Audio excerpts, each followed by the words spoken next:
నీతిమంతుడు సింహం వలె ధైర్యంగా ఉంటాడు అని చెప్పేసి దేవుని వాక్యంలో మనం చూస్తూ వస్తాం. ధైర్యంగా బ్రతకాలి అని మనుషులందరూ కోరుకుంటూ వస్తారు. కానీ ఈ ధైర్యాన్ని కోల్పోకుండా ఉండాలి అని చెప్పేసే మానవుడు ఎన్నో ఏర్పాట్లు చేసుకుంటూ వస్తాడు. ఒక ఉద్యోగస్తుడు మంచి భద్రత కలిగినటువంటి ఉద్యోగం కావాలని కోరుతాడు. ఏ క్షణంలోనూ నాకు ఉద్యోగ భద్రత అనేది ఉండాలి, నేను ఉద్యోగాన్ని కోల్పోకూడదని. అలాగే వ్యాపారస్తుడు నేను ఒక ఉన్నతమైన స్థాయికి చేరుకోవాలనుకుంటాడు. అలాగే ఏ రంగంలో ఉన్నవారు ఆ రంగంలో ఒక స్థిరమైన ఇక భయం లేనటువంటి బ్రతకాలని కోరుతూ వస్తాడు. ఆ దిశగా మనుషుల యొక్క జీవితాలు, వారి యొక్క ప్రయాణాలు భూమి మీద కొనసాగుతూ వస్తున్నాయి. అయితే రక్షింపబడినటువంటి దేవుని బిడ్డలంగా మనం లోకంలో జరిగేటటువంటి సంగతులు, జరుగుతున్నటువంటి పరిణామాలు ఇవన్నీ విశ్లేషించవలసినటువంటి వారంగా ఉంటూ వస్తున్నాం. ఈనాడు మనం చూస్తున్నాం పరిణామాలు ఏ విధంగా ఉంటున్నాయి ప్రపంచంలో. The outburst of COVID-19 have shattered the confidence of the world leaders. ప్రపంచ నాయకుల ధైర్యాన్ని కరోనా వైరస్ ఏం చేసేసిందంటే నీరుగార్చేసింది. గొప్పవారు, ఉన్నతమైన వారు అనబడినటువంటి వారు బహిరంగంగానే కళ్ళల్లో నుంచి నీళ్లు మనం చూసి ఉంటున్నాం. మరి ఈ ప్రస్తుత పరిస్థితుల దృష్ట్యా ఎందుకు అటువంటి ధైర్యం కలిగినటువంటి వారు, అటువంటి ఉన్నతమైనటువంటి వారు ఇటువంటి పరిస్థితులకు లోను కావస్తూ వస్తున్నారు? దీనికి ఒక ప్రాంతమని, ఒక రాష్ట్రమని, ఒక దేశమని లేకుండా యావత్ ప్రపంచము ఇటువంటి పరిస్థితుల్లో కొట్మిట్లాడుతూ వస్తుంది. దేవుని వాక్యం నుండి మనము ఆధారాలు చూడగోరితే చూడండి, ప్రవక్త అయినటువంటి ఆమోసు రాసి ఉంటున్నాడు. ఆమోసు గ్రంథము 3వ అధ్యాయము, book of Amos chapter 3 verse 8 ఏమని వ్రాయబడింది ఇక్కడ? సింహము గర్జించెను, భయపడని వాడెవడు? సింహము గర్జించింది, భయపడని వాడెవడు? నిన్ను పోలిన వాడెవాడు, నీకు భయపడని వాడెవాడు? నిన్ను పోలిన వాడెవాడు, నీకు భయపడని వాడెవాడు? దేవుని పోలినటువంటి వాడు ఎవడూ లేడు. ఆయనకు భయపడకుండా ఉండగలిగినటువంటి వాడు ఎవడూ లేడు. ఎలాంటి ఉన్నతమైనటువంటి దేశాలైనా, ఎలాంటి ఉన్నతమైనటువంటి అభివృద్ధి అయినా, ఎలాంటి ఉన్నతమైనటువంటి బలమైనటువంటి వారైనా సింహము గర్జించగా ఏం చేయాలి? భయపడి తీరాలి. ఇందులో సందేహమేమీ లేదు, ఇందులో అనుమానమేమీ లేదు. అలాగున ఇప్పుడు ప్రపంచం మీద సింహం గర్జించింది. ఏ సమస్యనైనా పరిష్కరించుకోగలం అనేటటువంటి ధైర్యాన్ని మనుషులు కోల్పోయి ఉంటున్నారు. మా దగ్గర ఉన్నటువంటి ఐశ్వర్యంతో దేన్నైనా సాధించగలం అనేటటువంటి నమ్మకాన్ని మనుషులు కోల్పోయి ఉంటున్నారు. చివరికి ఐశ్వర్యం ఉంది, దాన్ని అనుభవించలేని పరిస్థితి. వారు పిలిస్తే అనేక మంది వచ్చేటటువంటి వారు ఉన్నారు, ఎవరిని పిలవలేని పరిస్థితి, పిలిచినా ఎవరు రాలేనటువంటి పరిస్థితి. ఇలాంటి పరిస్థితుల్లో లోకం కొట్మిట్లాడుతూ తమ ధైర్యాన్ని కోల్పోతూ వస్తుంది. నిజమే, దేవుని వాక్యం చెప్తున్నట్టుగా సింహము గర్జించగా భయపడని వాడెవడు ఉండడు. మరి మనము ఎవరు? దేవుని వాక్యంలో అపవాది గురించి వ్రాయబడింది. గర్జించు సింహం వలె అపవాది ఎవరిని మృంగుదునా అని చెప్పేసి చూస్తున్నాడని చెప్పేసి. మరి ఇప్పుడు మనం గర్జించు సింహం గురించి కాదు, అది గర్జించు సింహం వలె అని వస్తుందే తప్ప మన ప్రభువు యూదా గోత్ర సింహం. ఆయన భూమి మీద తన న్యాయమైనటువంటి తీర్పులు తీర్చేటటువంటి దినాన్న మనుషులెవ్వరు కూడా తమకున్న దాన్ని బట్టి సంతోషించి నిలవలేరు. ఉగ్రత దినాన్న ఆస్తి అక్కరకు రాదు. అటువంటి పరిస్థితుల్లో మానవాళి కొట్మిట్లాడిపోతున్నప్పుడు అనేక మంది దేవుని బిడ్డలైనటువంటి వారు కూడా ధైర్యాన్ని కోల్పోయేటటువంటి అవకాశాలు ఉన్నాయి. వారు కూడా వారి యొక్క విశ్వాసం కూడా సన్నగిల్లేటటువంటి పరిస్థితి ఉంటూ వస్తుంది. మరి ఏం చేయవలసినటువంటి వారంగా ఉంటూ వస్తున్నాము అనంటే, ఎప్పటికప్పుడు దేవుడు మనకు అనుగ్రహించినటువంటి తన ఉన్నతమైనటువంటి వాక్యం ఉంది. ఈ వాక్యాన్ని ఆధారం చేసుకొని మనం బలపడవలసినటువంటి వారంగా ఉంటూ వస్తున్నాం. చూడండి, దేవుని వాక్యంలో నుండి ఆదికాండము 1వ అధ్యాయము, జెనసిస్ చాప్టర్ 1. ఆదికాండం 1వ అధ్యాయంలో మనం 1వ వచనంలో ఏం చూస్తాం? In the beginning God created heavens and earth. ఆది యందు దేవుడు ఏం చేశాడు? భూమి ఆకాశములను సృజించి ఉంటున్నాడు. కాబట్టి సృష్టికర్త ఉన్నాడు. ఎవరున్నారు? సృష్టికర్త భూమి మీద ఉంటూ వస్తున్నాడు, మన కోసం దిగి వచ్చి ఉంటున్నాడు. ఆయన ఆది యందు ఏం చేశాడు? భూమిని, ఆకాశాన్ని సృజించి ఉంటున్నాడు. భూమి ఆకాశములు పలానా డేట్ని బట్టి లేకపోతే పలానా కాలాన్ని బట్టి మనము నిర్ణయించలేము. ఫలానా సమయం అని చెప్పేసి. అయితే ఇన్ ద బిగినింగ్, ప్రారంభంలో దేవుడు వాటిని సృష్టించాడని, వాటిని నిర్మించాడని చెప్పేసి వ్రాయబడుతూ వస్తుంది. అయితే 2వ వచనంలో చూడండి, వెంటనే వ్రాయబడింది. దేని గురించి వ్రాయబడింది? ఆకాశముల గురించి వ్రాయబడలేదు, కానీ భూమి గురించి వ్రాయబడింది. 2వ వచనంలో భూమి ఏ విధంగా ఉంది? భూమి నిరాకారముగాను శూన్యముగాను ఉంది అని చెప్పేసి వ్రాయబడింది. తర్వాత మనం చూస్తున్నాం, చీకటి అగాధ జలముల మీద మనం చూస్తున్నాం స్పష్టంగా కమ్మేసింది. చీకటి కమ్మేసింది, దేవుని ఆత్మ ఆ జలముల మీద అల్లాడుతుంది. దేవుడు ఏ పని చేసినా చాలా చక్కగా చేస్తాడు అని మనం నమ్ముతూ వస్తున్నాం. మరి సృష్టింపబడినటువంటి భూమి దాన్ని ఎలాగ నిర్మించుంటాడు? తెలిసినటువంటి మాటే. యెషయా గ్రంథము 45వ అధ్యాయము 18వ వచనము. Isaiah chapter 45 verse 18. ఆకాశములకు సృష్టికర్త యెహోవాయే దేవుడు, ఆయన భూమిని కలగజేసి దాన్ని సిద్ధపరిచి స్థిరపరిచెను. ఆయనే భూమిని కలగజేశాడు, దాన్ని సిద్ధపరిచాడు, స్థిరపరిచాడు. దేనిపైన? ఆయన సముద్రము మీద దానికి పునాది వేసెను, ప్రవాహ జలముల మీద దానిని స్థిరపరచెను. ప్రవహించేటటువంటి జలముల మీద ఈ భూమి సిద్ధపరచబడింది, అదేవిధంగా స్థిరపరచబడింది. ఈనాడు భూమి మీద మనం ఏం కలిగి ఉన్నా అది స్థిరాస్తి అని ఉంది. కదిలేటటువంటి సంగతులు చరాస్తులుగా గుర్తింపబడుతూ వస్తున్నాయి. నువ్వు స్థిరాస్తి అనుకుంటున్నటువంటి ఈ భూమి కూడా ఒక నిర్మాణమే. ఇది ప్రవహించేటటువంటి జలముల మీద దేవుడు స్థిరపరిచినటువంటిది. మరి ఏ విధంగా సిద్ధపరచబడిందో చూడండి. యెషయా గ్రంథం 45:18 మధ్య భాగం నుండి, నిరాకారముగా ఉన్నట్లు ఆయన దాన్ని సృజింపలేదు. In the very first book and the very first chapter of this book it was written that it was void. శూన్యం, నిరాకారము. అది ఎలాగుంది? ఖాళీగా ఉంది, ఒక ఆకారం లేకుండా ఉంది. అయితే నిజానికి ఇక్కడ వ్రాయబడింది, నివాస స్థలమగునట్లుగా దాన్ని సృజించెను. చక్కగా నివసించేటటువంటి ఒక ఉన్నతమైన స్థలంగా దేవుడు భూమిని సృష్టించి ఉంటున్నాడు. అయితే విచారకరమైన సంగతి ఏంటి అనంటే, అది ఈనాడు ఎలాగ మారిపోయింది? నిరాకారంగా మారిపోయింది. దాని ఆకారం ఏంటి అంటే స్పీరా లేకపోతే ఏంటి అనేటటువంటి ప్రశ్నకు సమాధానం లేకుండా దానికంటూ ఒక ఆకారం లేదు. మరి ఏముందిరా అక్కడ అంటే ఏమీ లేదు. పోనీ ఏం కనబడుతుందా అంటే ఏమీ కూడా కనబడట్లేదు. మనం అక్కడ చూస్తాం, భూమి నిరాకారంగా ఉంది, ఆకారం లేదు. 2వ మాట ఏంటి? శూన్యం, అక్కడ ఏమీ లేదు. 3వ మాట ఏంటి? చీకటి. ఇది భూమి యొక్క దుస్థితి. దేవుడు చక్కగా నివాస స్థలం అవ్వడానికి సృష్టించినటువంటి ఈ భూమి ఏమైపోయింది? నిరాకారంగా మారిపోయింది. ఆకాశంలో మారలేదు, భూమి మాత్రమే అటువంటి పరిస్థితికు లోనైపోతూ వచ్చింది. మరి ఇటువంటి పరిస్థితికి లోనైపోతూ వచ్చినటువంటి భూమిని దేవుడు ఏం చేశాడంటే 6 దినాల కాలంలో, తన 6 దినాల కాలంలో ఆయన ఏం చేస్తూ వచ్చాడు అనంటే దాన్ని పునర్వ్యవస్థీకరించాడు. He reorganised. 6 దినాలు సృష్టి చేయబట్టం కాదు, అప్పటికే ఆకాశము భూమి సృష్టింపబడింది. దాన్ని దేవుడు ఏం చేశాడు? పునర్వ్యవస్థీకరించి ఉంటున్నాడు. So the 6 days are for reorganisation, not for the creation. ఈ 6 దినాలు భూమిని మరలా ఏం చేశాడు అనంటే ఆయన పూర్వపు స్థితికి తీసుకొచ్చి దాన్ని సిద్ధపరిచి స్థిరపరిచి ఉంటున్నాడు. అది ఎలాగుననేటటువంటి సంగతులు మనం చూస్తూ వస్తాము. ఏం జరిగింది అనంటే చాలా స్పష్టమైనటువంటి సంగతులు మనం ఇక్కడ చూస్తాం. మొదటి దినాన్న ఆయన వెలుగును సృజించాడు, 2వ దినాన్న ఆకాశాన్ని సృజించాడు, 3వ దినాన్న నేల.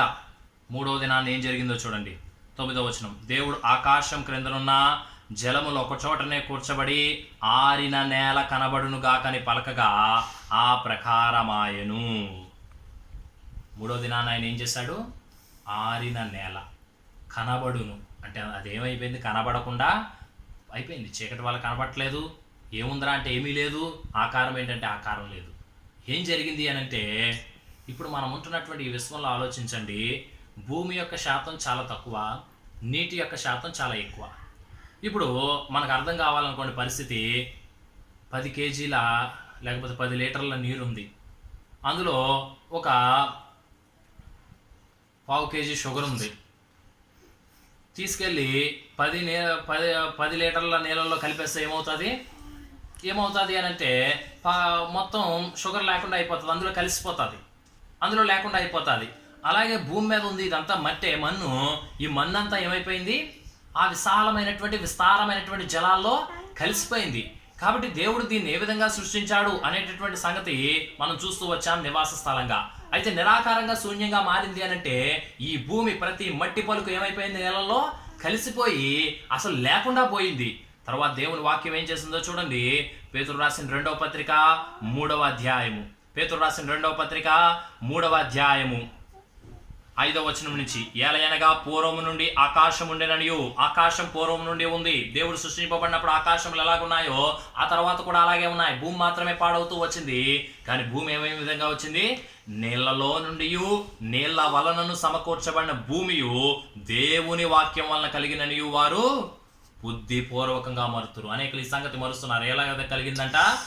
నీళ్లలో నుండి, నీళ్ల వలన కలిగినటువంటి భూమి అని చెప్పేసి వ్రాయబడింది. ఇది నీళ్ళల్లో కలిగింది. ఎందుకు? అంతకుముందు నీళ్ళల్లో ఉన్నటువంటిదేమీ కాదు. అయితే ఏం జరుగుతూ వస్తుంది?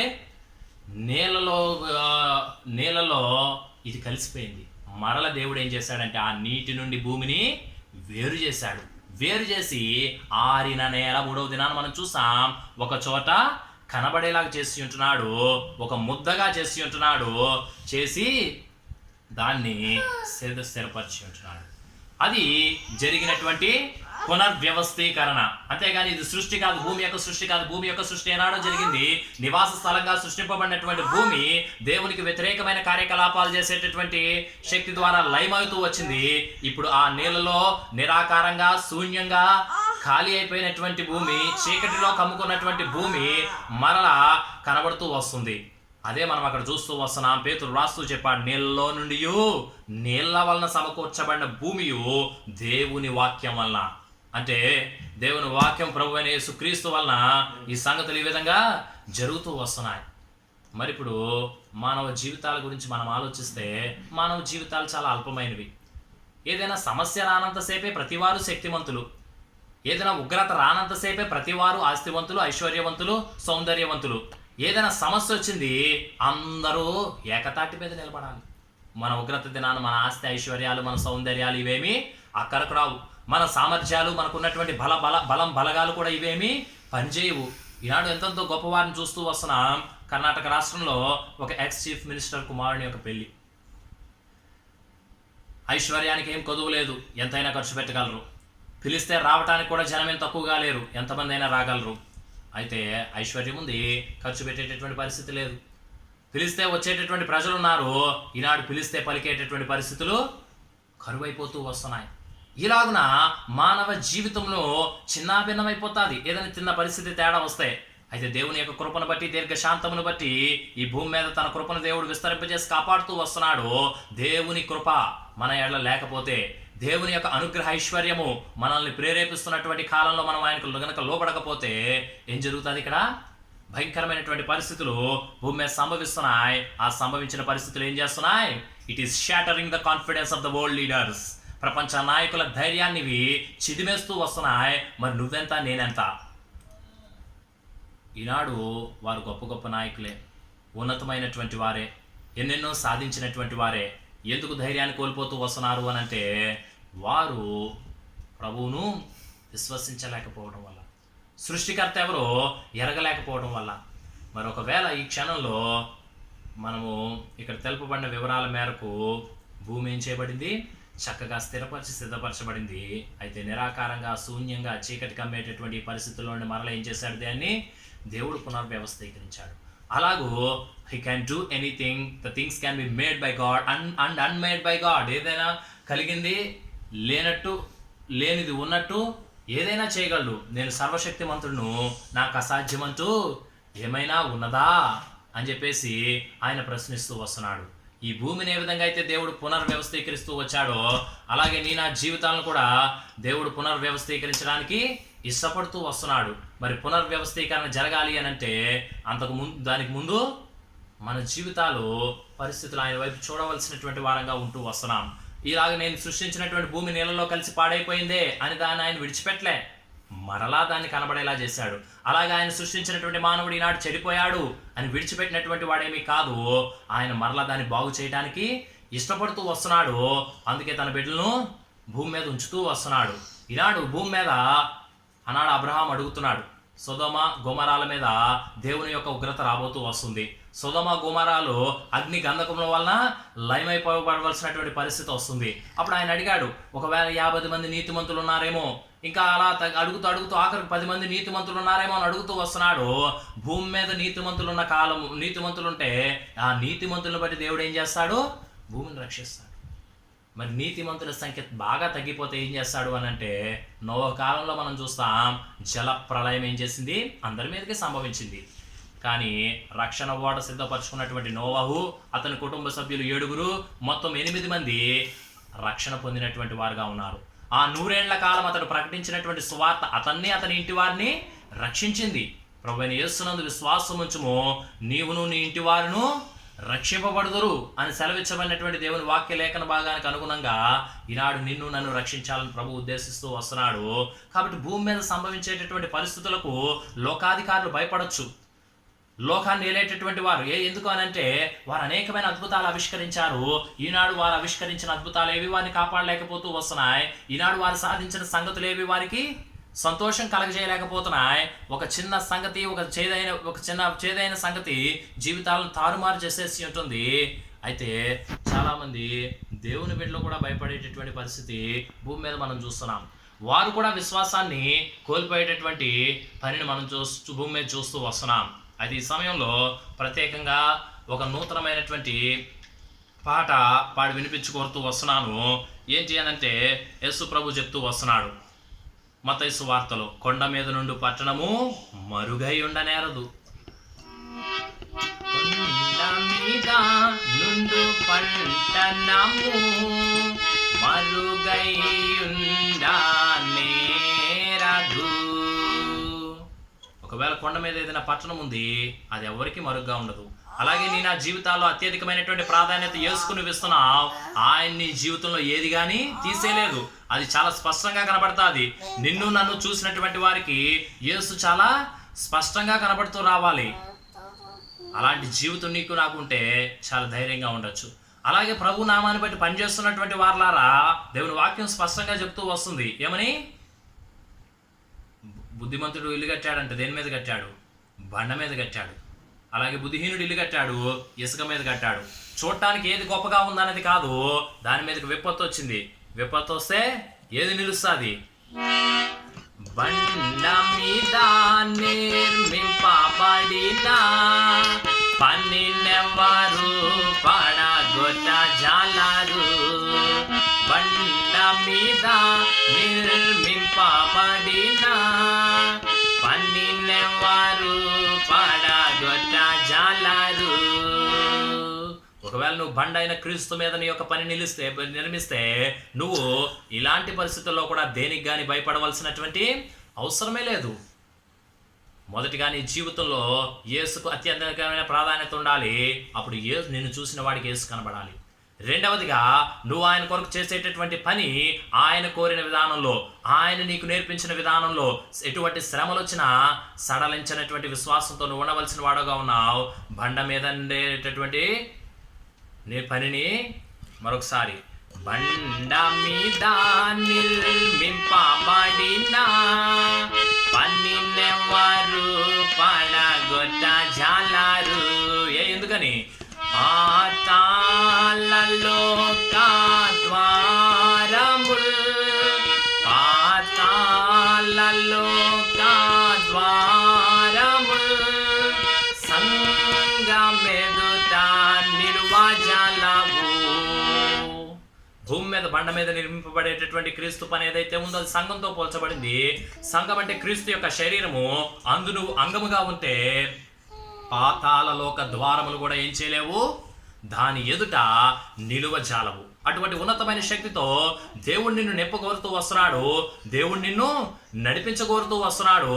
కాబట్టి కలుగుతున్నటువంటి పరిస్థితులు లోకాధికారులను భయపెట్టచ్చు, ప్రపంచాధికారులు వారి యొక్క నమ్మకాన్ని, ధైర్యాన్ని కోల్పోవచ్చు. అయితే రక్షింపబడినటువంటి విశ్వాసులంగా ప్రభు మన పక్షాన ఉన్నప్పుడు, సర్వశక్తిమంతుడు ఉంటుండగా, ఏ పరిస్థితికైనా చాలినటువంటి వాడు ఉంటుండగా భయపడవలసిన అవసరం లేదు. అదే సమయంలో అజాగ్రత్తగా కూడా ఉండకూడదు. ఎలా ఉండమని చెప్తుంది దేవుని వాక్యం? మెలకువగా ఉండమని చెప్తుంది. నహూము గ్రంథము 2వ అధ్యాయంలో ఒక మాట వ్రాయబడింది. ఏమని వ్రాయబడింది అక్కడ? ఏమని? లయకర్త నీపై వచ్చుచున్నాడు, దుర్గముకు కావలి కాయుము. మరి ఇటువంటి ప్రతికూలమైనటువంటి పరిస్థితుల్లో దేవుడు సృష్టికర్త అయితే అపవాది పేరేంటి? లయకర్త, అంటే నాశనం చేసేటటువంటి వాడు. ఈయన సృష్టించేటటువంటి వాడు, వాడు లయము అంటే నాశనం చేసేటటువంటి వాడు. నహూము గ్రంథంలో మనం చూస్తాం 2వ అధ్యాయంలో, వాడు నీ మీదకి వస్తున్నాడు. నువ్వేం చేయాలి? నీ దుర్గమునకు కావలి కాయాలి. నీ దుర్గం ఎవరు? ప్రభు అయిన యేసుక్రీస్తు. ఆయనకు నువ్వు కాపలా కాయటం ఏంటి? పాత నిబంధన కాలంలో మనం చూస్తాం, ఇస్రాయేల్ మధ్యలో ప్రత్యక్షపు గుడారము. ఒక్కొక్క ప్రక్క 3 గోత్రాల చొప్పున 12 గోత్రాల మధ్య దేవుని ప్రత్యక్షపు గుడారం ఉంటూ వస్తుంది. ఈనాడు మనం ఉండేటటువంటి స్థలాల్లో మందిరాలు సెంటర్ పాయింట్లో లేకపోవచ్చు, అయితే ఆత్మ మందిరాలు ఉన్నాయి. మన యొక్క మనసు క్రీస్తు కేంద్రంగా ఉండాలి. క్రీస్తుకు కేంద్రీకృతమై మనం పనిచేయవలసినటువంటి వారంగా ఉంటూ వస్తున్నాము. లయకర్త మన మీదకి వస్తున్నాడు, మన దుర్గానికి. అంటే మన హృదయంలో ఉన్న క్రీస్తు యొక్క తలంపులకు మనం ఏం చేయాలి? కావలి కాయాలి. క్రీస్తు యేసు కలిగిన మనసు మనం కలిగి ఉండే విధంగా ఆ తలంపులు ఎవరు చెరపెట్టుకొని పోకుండా, మనలో పుట్టినటువంటి ఆ బిడ్డ, మనకు కుమారుడు అనుగ్రహింపబడ్డాడు, మన హృదయంలో ఆయన జన్మించాడు, ఆయన ఎవరు కానీ మన జీవితాల్లో నుండి తీసివేయని విధంగా మనం ఆయన కాపాడుకుంటూ రావాలి. అప్పుడు ఏం జరుగుతుంది? మార్గమున నిలిచి నడుము బిగించి బలముగా వాణ్ణి నిదిరించుము. నువ్వు మార్గంలో నిలవాలి, నడుము బిగించాలి, బహుబలంగా వాణ్ణి ఏం చేయాలి? ఎదిరించాలి. నీ ముందున్నటువంటి బాధ్యత ఇది. అవును నిజమే, నువ్వు బండ మీద నిర్మించావు, ఇది క్రీస్తు సంఘం కాబట్టి దీన్ని ఎవరు పడగొట్ట చాలరు. పాతాళ లోకము అంటే యేసు ప్రభు ఈ భూమి మీదకి రాకపోవడం, చనిపోయిన వారు ఎవరైనా పాతాళానికి లోను కావాల్సిందే. ఇప్పుడు కూడా ప్రభువునందు నిద్రించుకున్నటువంటి వారి పరిస్థితి ఏంటి? పాతాళం వశమైపోతారు. యెషయా గ్రంథంలో మనం చూస్తాం, పాతాళం గొప్ప ఆశతో ఏం చేస్తుంది? నోరు తెరుస్తుందంట. అందులో అందరూ పడిపోతూ వస్తున్నారు. అయితే దేవాతి దేవుడు ఆ పాతాళ లోక ద్వారములు కూడా అతీతమైన ఉన్నతమైన శక్తిని సంఘానికి అనుగ్రహించాడు. ఆ సంఘమందు నువ్వు నేను అంగములుగా ఉంటూ వస్తున్నాము. అయితే నహూము గ్రంథంలో సెలవిచ్చబడిన రీతిగా లయకర్త వస్తున్నాడు మన మీదకి. పరిస్థితులు ప్రతికూలం చేశాడు, పరిస్థితులు అననుకూలం చేశాడు, అయినప్పటికీ నువ్వు విశ్వాసంతో ఉన్నావు, సంతోషమే. నిన్ను విడిచిపెట్టడు వాడు. నువ్వు ఆ విధంగా ఉండటం వానికి సంతోషం లేదు. నువ్వేం చేయవాడు? నీ మీదకి వస్తున్నాడు. దుర్గానికి కావలాకాయ్. నీ హృదయంలో ఉన్నటువంటి క్రీస్తు తలంపులకు కాపలాకాయ్. క్రీస్తునే మాత్రం విడిచిపెట్టద్దు. అలాగే రెండవదిగా మనం చూస్తున్నాం, అక్కడే చూస్తాం, అక్కడ కూడా నహూము గ్రంథం 2వ అధ్యాయంలోనే, మార్గంలో నిలిచి నడుం బిగించి బలముగా వాడిని ఏం చేయండి? ఎదిరించండి. ఎదిరిస్తే ప్రతిఫలం ఏంటి? జాయించువా నిన్ను యేసు తన, జాయించువా నిన్ను యేసు తన, సింహాసనమునందు కూర్చుండబెట్టు, సింహాసనమునందు కూర్చుండబెట్టు, కొండ మీద నుండు పట్టణము మరుగయ్యుండానేరదు. నువ్వు జయిస్తే, నేను జయించి నా తండ్రి సింహాసనమందు కూర్చున్న ప్రకారం జయించువాని నాతో కూడా నా సింహాసనమునందు కూర్చుండనిత్తునని ప్రభువు చెప్తున్నాడు. అలాగూ జయించిన నీకు యేసు తన సింహాసనం ఇవ్వబోతూ వస్తున్నాడు. ధైర్యాన్ని కోల్పోవద్దు, ధైర్యంగా ఉందాం. నీళ్ళలో నుండి నీళ్ళ వలన సమకూర్చబడినటువంటి ఈ భూమిని ఏ విధంగా అయితే దేవుడు మరలా సమకూర్చి నిలవబెట్టి ఉంటున్నాడు, అలాగే పడిపోయినటువంటి నీ నా ధైర్యాన్ని, లేకపోతే ఒకవేళ భయపడుతున్నటువంటి నీ నా జీవితాన్ని తిరిగి కట్టుటకు శక్తిమంతుడు ఆయన. నువ్వు నిలబడవలసినటువంటి బాధ్యత నీపై నాపై ఉంటూ వస్తుంది. అయితే ఏది నిలుస్తుంది? భూమి మీద మనం కట్టినటువంటి మందిరాలా, మనం కట్టినటువంటి నిర్మాణాలా? ఇవి కాదు నిలిచేవి. శిష్యులు చూపిస్తూ వచ్చారు. మత్తయి సువార్త 24వ అధ్యాయంలో ఏం చూపించారు? ఈ రాళ్ళు ఎలాంటివో, ఈ కట్టడాలు ఎలాంటివో చూడండి అని యేసు ప్రభువు చూపిస్తున్నారు. ఆయన ఏమన్నాడు మనకు తెలుసు. దేవాలయపు కట్టడములన్నీయు రాతి మీద రాయి నిలువకుండా కూలును, దేవాలయపు కట్టడములన్నీయు రాతి మీద రాయి నిలువకుండా కూలును. భూమి మీద కట్టబడినటువంటి ఈ భౌతిక నిర్మాణాలు ఏమైనా ఒక రాతి మీద మరొక రాయి లేని విధంగా కూలిపోయేటటువంటి కాలం వస్తుంది. అవి కాదు నిలిచేటటువంటివి, మరేది నిలుస్తుంది?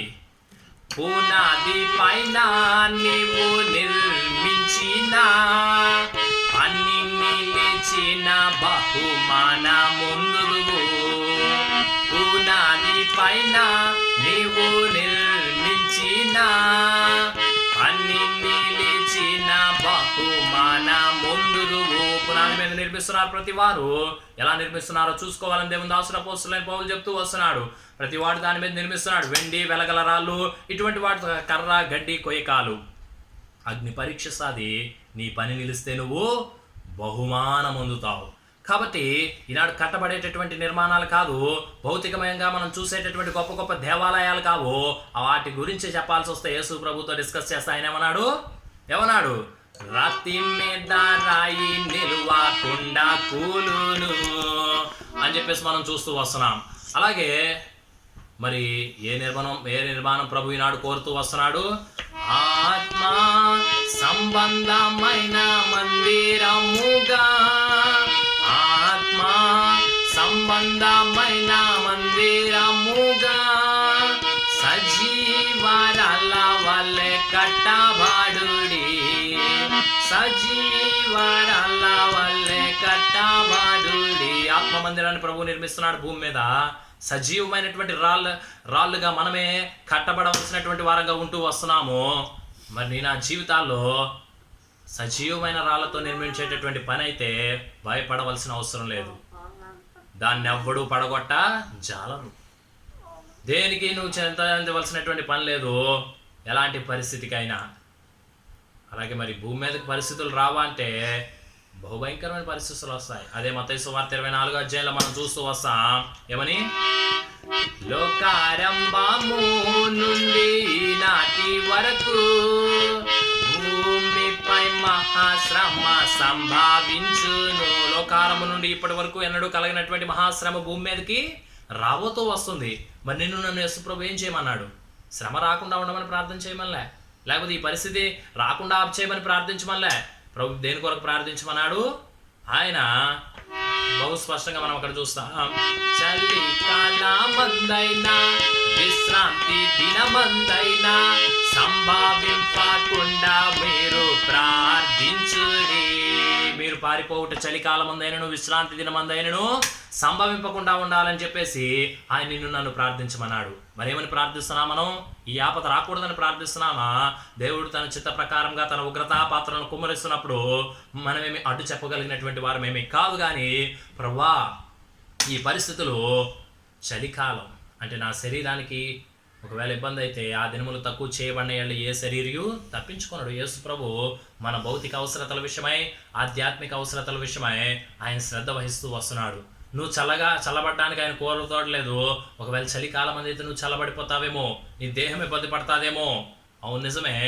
ప్రభు నీ విషయమై శ్రద్ధ వహిస్తున్నాడు, నన్ను కాపాడుకోరుతూ వస్తున్నాడు. కారణం ఏంటి? తన చిత్త ప్రకారంగా నడుస్తున్నాం కాబట్టి, బండ మీద నిర్మిస్తున్నాం కాబట్టి, సజీవరాలుగా కట్టబడుతూ వస్తున్నాం కాబట్టి. అలాగే విశ్రాంతి దినం ప్రభు కొరకు మనం సమర్పించవలసిన సమయం. ఒకవేళ ఈ పరిస్థితులు ప్రభువుకు మనం ఇవ్వవలసినటువంటి సమయాన్ని ఇవ్వలేకుండా పాడు చేస్తాయేమో, అలాగూ మన జీవితాల్లో దైవ జీవితాన్ని భౌతికంగాను ఆధ్యాత్మికంగాను మనం నష్టపోకుండా ఉండాలి అని చెప్పేసి ప్రభు మనలను ప్రార్థించమంటూ వస్తున్నాడు. మరి ఆఖరుగా ముగించబోయే ముందు మీతో ఈ మాట చెప్పగోరుతున్నాను. ఏంటి అనంటే, పేతురు రాస్తూ వచ్చాడు తన మొదటి పత్రిక 1వ అధ్యాయం. ఏమని? అమూల్యమైన మీ విశ్వాసము, అమూల్యమైన మీ విశ్వాసము అగ్ని పరీక్షలో నిలిచి ఉండుడి. అమూల్యమైన మీ విశ్వాసం ఈ అగ్ని పరీక్షకు నిలిచినదై. అమూల్యమైనటువంటి మన విశ్వాసాన్ని ఈ అగ్ని వంటి శ్రమల వల్ల కలిగేటటువంటి పరీక్షల్లో మనం నిరూపించుకోవాల్సినటువంటి వారంగా ఉంటూ వస్తున్నాము. కాబట్టి వింటున్న మనం భూమి మీద అనేకులు ధైర్యాన్ని కోల్పోతున్నారు. రక్షింపబడినటువంటి దేవుని బిడ్డలు ఎట్టి పరిస్థితుల్లో ధైర్యమును నిరీక్షణ వలన కలుగు ఉత్సాహమును తొదమట్టుకు చేపట్టిన మనమే ఆ ఇల్లు, ఆత్మ మందిరము. సజీవరాలతో కట్టబడుతూ వస్తుంది భూమి మీద. ఇది బండ మీద నిర్మింపబడేటటువంటి పని. ఇలాగున యేసు ప్రభువుతో ఏకీభవించి పనిచేసేటటువంటి వారు ఎటువంటి పరిస్థితికి కానీ భయం చెందవలసినటువంటి అవసరం లేదు, కలత చెందవలసినటువంటి అవసరం లేదు. అసలు నిరాకారంగా శూన్యంగా చీకటి కమ్మేసినటువంటి భూమినే ఆయన ఏం చేశాడు? నీళ్ళలో నుండి నీళ్ళ వలన ఏం జరిగింది? దేవుని వాక్యం సమకూర్చి నిర్మించింది. పేతురు చెప్పినట్టుగా ముందుగా చక్కగా చేయబడింది, అలాగే భూమి చక్కగా చేయబడింది. పరిస్థితులు ప్రతికూలంగా అయినటువంటి సందర్భాల్లో కూడా ప్రభు తన ఆత్మశక్తితో నిన్ను నన్ను నడిపించుకోవడానికి ఇష్టపడుతూ వస్తున్నాడు. మరి నడవాలంటే మన జీవితం బండ మీద ఉండాలి. పునాది మీద ఒకటి కట్టిన పని నిలిచినడలా వాడు బహుమానం ఉందని చెప్పబడింది. అటు రీతిగా ప్రభు అంగీకరించే విధంగా మన జీవితాలు ఉండగలగడానికి లోకాధికారులు గర్జించు సింహం యొక్క సందర్భాలు కాదు. సింహము గర్జించను, భయపడని వాడెవడెవడు కానీ భయపడకుండా ఉండలేడు. ఉగ్రత దినాన మన ఆస్తి మనకేమి అక్కడికి రాదు. మనకున్నాయని అనుకున్న సదుపాయాలు ఏవి మనల్ని రక్షించగలవు. రక్షకుడు అని పేరున్న ప్రభువైన యేసుక్రీస్తు మాత్రమే మనల్ని రక్షించగలడు. ఆయన ఆశ్రయిద్దాం. ఈ మార్గంలో మరణం వరకు నమ్మకంగా కొనసాగుదాం. దేవుడు అట్టి కృప మనకు దయచేయను గాక.